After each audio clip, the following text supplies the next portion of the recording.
ಸೋವಿನಹಳ್ಳಿ bus ನಿಲ್ದಾಣದ ಬಳಿ ಗುಂಡಿ ಬಿದ್ದ ರಸ್ತೆಗಳು ದುರಸ್ತಿ ಯಾವಾಗ? ಬಳ್ಳಾರಿ ಜಿಲ್ಲೆಯ ಸಂಡೂರು ತಾಲೂಕಿನ ಸೋವಿನಹಳ್ಳಿ ಬಸ್ ನಿಲ್ದಾಣದ ಬಳಿ ಚೋರನೂರು ಮತ್ತು ಕಾಳಿಂಗೇರಿ ಗ್ರಾಮಗಳಿಗೆ ಸಂಪರ್ಕ ಕಲ್ಪಿಸುವ ರಸ್ತೆಗಳು ಗುಂಡಿಗಳಾಗಿ ನೀರು ತುಂಬಿಕೊಂಡಿದ್ದು ಕೆಸರು ಗದ್ದೆಗಳಂತಾಗಿದೆ. ವಾಹನ ಸವಾರು ನಿತ್ಯವೂ ಕೂಡ ಇಲ್ಲಿ ಜೀವ ಭಯದಲ್ಲಿ ಓಡಾಡುವ ಪರಿಸ್ಥಿತಿ ನಿರ್ಮಾಣವಾಗಿದ್ದು ಅಧಿಕಾರಿಗಳಿಗೆ ಹೇಳಿ ಶಾಪ ಹಾಕ್ತಿದ್ದಾರೆ. ಮೊದಲನೆಯ ಸುದ್ದಿ ಮಾಡಿದ್ರೆ ಸಹಿತ ಅಧಿಕಾರಿಗಳ ಗಮನಕ್ಕೆ ಮುಟ್ಟದೆ ಆದರೂ ಕೂಡ ಸೋವಿನಹಳ್ಳಿ ಗ್ರಾಮಕ್ಕೆ ಭೇಟಿ ಕೊಡದೆ ನಿರ್ಲಕ್ಷ್ಯತನದಿಂದ ಪಿಡಬ್ಲ್ಯೂ ಇಂಜಿನಿಯರ್ ಅವರು ಆಫೀಸ್ನಲ್ಲಿ ಕೂತು ಕುಳಿತಾರೆ.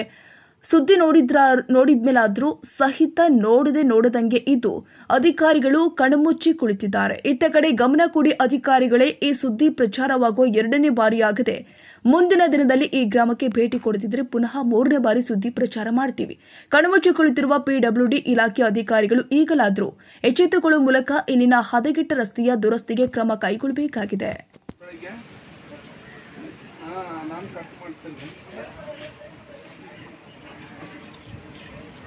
ಚಿಕನ್ ತರಕ್ಕೆ ಮತ್ತೆ ಇಲ್ಲಿ ಒಂದು ಸ್ವಲ್ಪ ಪೆಟ್ರೋಲ್ ಅದು ಬೇಕಾಯ್ತು. 12 ಗಂಟೆ ಗ್ಯಾಸ್ ಕುಟ್ಟಿ ತರೋಣ ಅಂತ ಹಿಂಗೆ ಬಂದೆ. ಮೊಟ್ಟೆ ಅಂಗಡಿ ಎಲ್ಲ ಹಿಂಗೆ ಸಿಗ್ತಾವ ಅಂತ ಹೇಳಿ ಮನೆ ಮಾತು ಅಂಗಡಿ ಸರ್ ನಾನು ತೆಗೆದು ಬಿಡ ಫೋನ್ ಎಲ್ಲ ತೆಗೆದು ಬಿಡ ಡಿಸ್ಗೆ ಎಸಿಗೆ ಎಲ್ಲ ಹೋಗ್ಬೇಕು. ನೀನು ಒಂದನ್ನು ವಾರಿದ ಸೌನಾಡಿದ ಗಡ್ಡಗೋಸ್ಕೊಂಡು ಬಿಡ.